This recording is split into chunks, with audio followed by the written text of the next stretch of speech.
Selamat pagi, bertemu kembali dengan saya Eko Aris dari Program Studi Mekatronika Fakultas Vokasi Universitas Sanata Dharma. Nah, hari ini saya berada di lab motor listrik dan topik hari ini yang akan kita diskusikan adalah tentang gerakan relatif dan gerakan absolut. Di dalam sebuah mesin, untuk pengendalian sebuah mesin gitu ya, kita mengenal dua gerakan, yaitu gerakan relatif dan gerakan absolut. Sama halnya dengan pengendalian kita menggunakan PLC untuk pengendalian motor stepper ataupun motor servo.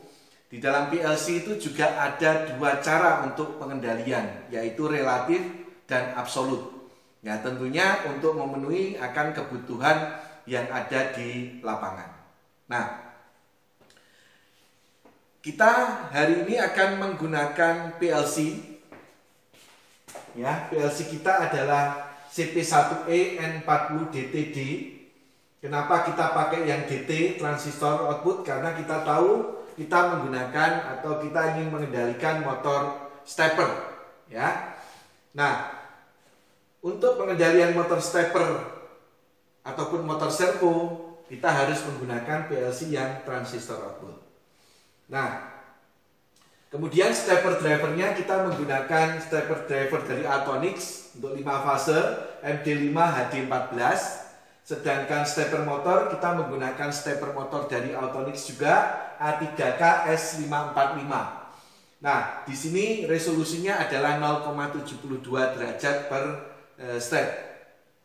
Ya. Nah, ini adalah hardware yang sudah kita rangkai untuk input maupun outputnya. Ini kita ada 3 input. Ini adalah untuk gerakan clockwise, ya. Sama juga nanti ini juga untuk gerakan clockwise juga. Jadi ini clockwise yang pertama, nanti itu clockwise yang kedua. Nah, ini tombol ketiga kita gunakan untuk reset present value dari output pulsa kita. Nah, kita menggunakan push 0, ya, pulsa 0, maka 100.00 dan 100.02 yang kita gunakan, kita hubungkan ke terminal clockwise maupun counter clockwise. Oke, nah kita sudah mengatur parameternya. Ini satu pulsa input method karena kita pakai PLC CP1E yang hanya bisa satu pulsa input method. Nah, mari kita masuk ke teorinya. Jadi, terkait dengan gerakan relatif dan absolut. Nah, sebuah sistem ya untuk motor stepper ataupun motor servo dengan kendali PLC, kalau kita menggunakan gerakan relatif, ya nanti kita bisa mengatur dari parameter yang ada di PLS2, ya. Untuk gerakan relatif itu titik referensi selalu berubah. Ya. Jadi kalau misalnya ini titik referensi pertama kita beri 500 pulsa, ya, maka dia akan bergerak sampai titik tertentu di sini. Nah, setelah dia berhenti di sini, maka titik terakhir di sini ini akan menjadi titik referensi yang berikutnya. Nah, kemudian kalau kita bergerak 500 pulsa lagi, ya, maka ini dianggap sebagai titik 0 ditambah 500, ya. Kemudian setelah berhenti, ini jadi referensi baru lagi. Kalau ingin bergerak 500 lagi, maka ini jadi titik 0 menuju ke 500 pulsa yang ada di sini. Ya. Nah, di sini jumlah pulsa gerak itu sama dengan jumlah pulsa yang dimasukkan dalam perintah PLS2. Jadi kalau kita masukkan 500 di dalam PLS2, jumlah pulsanya, nah jumlah pulsa geraknya itu adalah 500. Maka kenapa kita menggunakan hanya satu tombol untuk bergerak 500, kemudian satu tombolnya lagi ditekan dia bergerak 500, tombolnya ditekan lagi bergerak 500, bisa karena titik akhir itu akan menjadi titik referensi berikutnya. Itu adalah gerakan relatif. Untuk gerakan absolut, titik referensinya selalu sama. Ya, titik referensinya selalu sama. Misalnya ini adalah titik referensi kita. maka saat kita bergerak 500 pulsa, ya, kita berhenti di titik berikutnya yang ada di sini. Nah, titik ini tidak menjadi titik referensi berikutnya, ya. Referensinya tetap ada di sini, ya. Sehingga saat kita ingin memutar 500 pulsa lagi, itu kita tidak mengisi 500, tapi mengisinya adalah 1000, ya. Karena apa? Referensinya dari sini, ya. Referensinya dari sini. Nah, kalau dari sini bergerak 500, tetapi yang di sini kalau dari referensi itu dia butuh 1000. Nah, setelah berhenti di sini, misalnya kita ingin bergerak ke titik yang ada di sini, jaraknya 500 juga, gitu ya. Maka kita tidak bisa mengisi 500. Kita harus isi 1500 karena referensinya selalu sama di sini. Ya. Begitu. Jadi dia bergerak 500, berhenti di sini. Kemudian untuk bergerak ke sini kita harus mengasih 1000 pulsa karena harus dari referensi yang sama.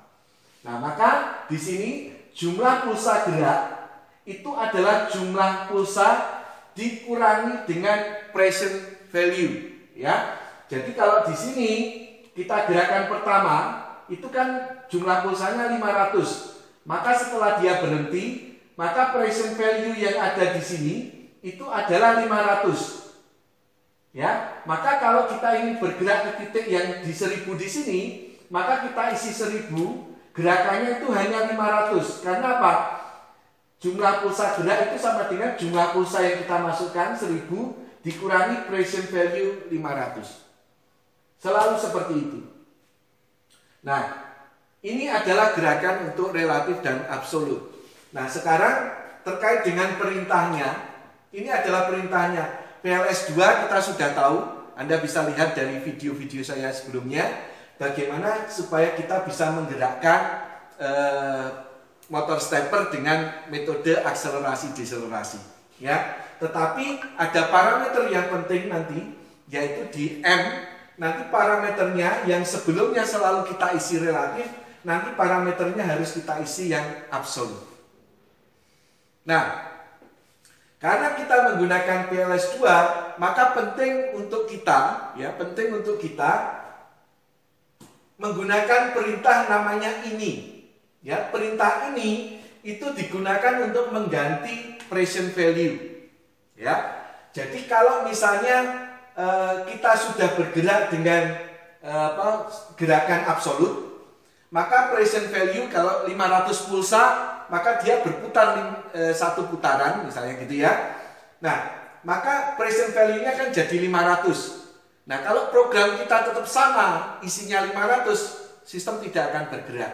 Maka kita bisa mengganti present value itu dengan perintah ini. Misalnya kita masukkan harga 0 lagi, gitu ya. Jadi kalau nanti sudah bergerak, kita masukkan dengan perintah ini supaya present value-nya berubah menjadi 0 lagi. Begitu? Nah, yang ketiga, ini hanya digunakan untuk melihat present value dari perintah pulsa kita. Tadi kalau misalnya perintah pulsa kita itu sudah posisinya sekarang present value-nya ada berapa, kita bisa lihat di perintah namanya PRV. Ya, ini adalah 3 perintah nanti yang akan kita gunakan. Nah, kenapa kok kita perlu paham juga terkait dengan gerakan absolut? Ada beberapa sistem itu yang mudah kalau kita menggunakan gerakannya absolut. Misalnya contohnya adalah ini, kasusnya. Kita ingin membuat lubang, ini lubang 1, lubang 2, lubang 3, dan lubang 4. Lubang 1 itu jaraknya 500 pulsa dari referensi. Ini misalnya kita mempunyai home position, ya, referensi kita ada di sini. Maka untuk melubangi ke lubang 1, sistem harus bergerak 500 pulsa, kemudian baru dilubangi. Ya. Nah, kemudian untuk menuju ke lubang 2, kalau kita menggunakan perintah relatif, ya, maka perintah selanjutnya adalah mengisi dengan harga 1000 menuju ke titik 2. Terus kalau di titik 3 ini jaraknya 1500 pulsa. Maka untuk menuju ke titik 3 kalau menggunakan relatif kita isi 1500. Kalau 3 ke 4 1500 juga dengan menggunakan relatif kita isi 1500. Nah, problem terjadi apabila kita merubah salah satu titik. Ya, merubah salah satu titik. Misalnya titiknya yang semula 500 di sini berubah menjadi di sini. Ya.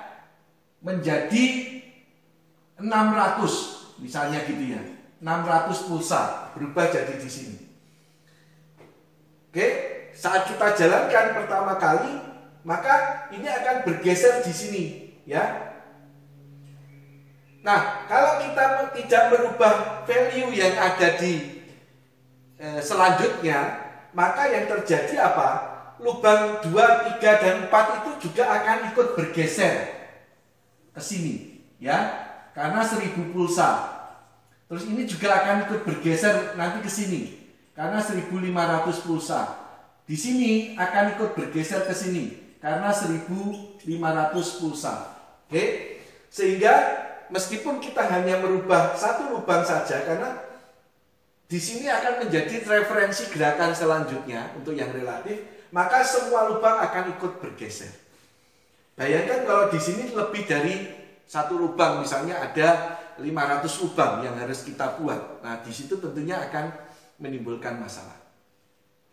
Nah, lain halnya kalau kita kasus ini diselesaikan dengan metode yang absolut, ya. Nah, saat kita di sini, ya, mungkin saya pakai warna merah. Di sini, saat kita di sini, maka kita isi pulsanya adalah 500. Ya, 500. Kemudian, saat di sini untuk menuju titik 2, ini pulsanya diisi 1000. 1500, sorry. 1500. Ya, pulsanya 1500 karena kita pakai absolut. Referensinya sama. Kemudian kalau kita menuju ke yang di sini, ya, berarti di sini harus kita isi 3000. Ya, dan terakhir kalau kita menuju yang di sini, maka diisi 4500. Oke. Jadi gerakan pertama isinya 500, gerakan kedua 1500, gerakan berikutnya 3000, gerakan berikutnya 4500 dari referensi yang sama. Nah, saat kita ingin merubah di sini, hanya satu titik aja dirubah menjadi di sini 600. Ya, maka kita tidak perlu lagi merubah yang lain, karena yang lain itu referensinya sama di titik home position. Ya, begitu. Nah, dengan begitu, saat kita hanya merubah satu titik yang lain tidak perlu kita rubah juga untuk programnya karena referensinya selalu sama di home position. Nah, itu kegunaan dari perintah absolut. Nah, nanti kita sudah akan melakukan proses wiring, terus pemrograman yang ada di sini, dan kita akan mencobanya. Oke, ini adalah programnya. Jadi kita menggunakan tombol yang untuk memutar clockwise yang dihubungkan ke alamat 0, seperti yang tadi saya jelaskan di wiring. Ini untuk mengaktifkan perintah PLS2. Demikian pula tombol yang terhubung ke 01 untuk mengaktifkan perintah PLS2. Ya, jadi ada dua perintah PLS2. Jadi nanti kalau kita tekan tombol yang terhubung ke 0, dia stepper akan berputar dengan frekuensi tertentu dan jumlah pulsa tertentu. Kemudian kalau kita tekan tombol 1 juga akan berputar dengan frekuensi tertentu dan jumlah pulsa tertentu. Nah, di sini sama-sama diputar clockwise. Tapi nanti bisa kita lihat kalau kita menggunakan perintah absolut, meskipun kita perintahnya di sini clockwise, tetapi kalau posisi yang akan dituju itu kurang dari present value, maka dia akan berputar sebaliknya, ya. Terus kemudian kita punya tombol ketiga, ya, tombol ketiga itu yang digunakan untuk mengaktifkan perintah ini, Ya, perintah ini digunakan untuk mengganti present value. Ya, terus kemudian kita pakai always on flag itu untuk mencek gitu ya present value. Ya, nah sekarang kita lihat detail satu persatu. Dari menu PLS2 ini yang penting adalah kalau kita lihat dari instruction help, ya, maka di sini parameternya P itu adalah portnya, kita menggunakan port 0 maka isinya 0 lah. Yang penting itu adalah di M di sini. M di sini kita akan menggunakan perintah absolute. Maka nilai terakhir di sini harus diisi 1. Yang sebelumnya kan diisinya 0 untuk relatif. Maka untuk putaran yang clockwise nanti isinya adalah 0, 1, 0, 1. Oke, terus kemudian nanti untuk data kita akan simpan di data memori. Yang ini adalah D0 dan starting frekuensi nanti kita simpan di D10. Begitu? Nah, maka di sini yang M-nya ini adalah 0101 ya. Satu yang terakhir ini menunjukkan adalah dia berputar secara absolut. Ya, yang kedua sama, tetapi datanya kita simpan di D20 dan D30. Ya. Nah, sekarang kita lihat untuk yang perintah ini. Ya, mungkin saya besarkan. Nah, perintah ini. Nah, perintah ini itu kalau kita lihat di detail ya, di instruction help-nya, dia ada 3 parameter, yaitu port P-nya, kita pakai port 0, ya, maka isinya adalah 0, gitu ya. Ini tergantung dari isinya yang ada di parameter P, ini bisa macam-macam, gitu ya. Yang kita gunakan ini adalah 0, gitu ya. Nah, C itu kita isi 2. Nah, di sini yang penting. Ya, biasanya kan kita menggunakan perintah ini itu untuk menghentikan pulsa output, maka isinya 3. Tapi kita sekarang menggunakan perintah ini untuk mengganti present value, maka isinya adalah 2. Ini PV-nya nanti akan diganti. Nah, kemudian gantinya apa yang harus diganti dengan berapa PV-nya? Itu nanti kita isikan di perintah NV, ya. Nanti kita isi di data memori, gitu. Jadi nanti kita simpan di data memori 50. Oke. Nah, yang terakhir adalah PRV itu digunakan untuk monitoring present value, ya. Jadi di sini kalau instruction help, maka di sini P-nya adalah portnya, terus kemudian C-nya itu adalah, nah kita isi read PV, maka di sini isinya adalah 000. Jadi nanti perintah PV ini akan membaca perintah PRV akan membaca present value yang ada di pulsa output. Nah, nanti present value-nya disimpan di data memori. Begitu. Nah, data memorinya adalah di data memori 60. Oke. Nah, maka selanjutnya kita melihat di data memorinya. Ya, data memorinya. Ini kita menuju yang data memori yang desimal. Nah, tadi untuk perintah pulsa kan disimpan di D0 dan D10 untuk starting frekuensi. Ini akselerasi, kemudian ini adalah frekuensinya 2 kHz dan ini adalah jumlah pulsanya 1000. Jadi nanti tombol 1 untuk memutar 1000 pulsa, ya. Terus yang kedua, bedanya adalah ini memutar 2000 pulsa. Ya, 2000 pulsa. Nah, dari 30 ini adalah starting frekuensi. Terus kemudian yang 50 itu digunakan untuk reset. Jadi nilainya nanti 0. Jadi kalau D50 tadi kita masukkan di perintah ini, itu kita isi 0, jadi nanti 0 akan menggantikan present value yang ada di pulsa output. Nah, 60 ini untuk melihat ya present value-nya nanti kita lihat, kita simpan di data 0. Oke. Nah, kalau sudah ini kita download. Ya, kita download. Jadi ini sudah saya download tadi, maka kita lihat di sini adalah data memorinya. Kita monitor.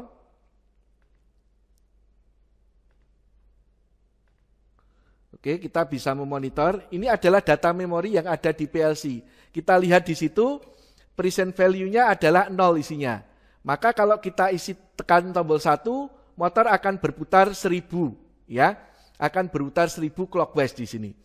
Maka nanti present value-nya ini akan berubah menjadi 1000. Ya.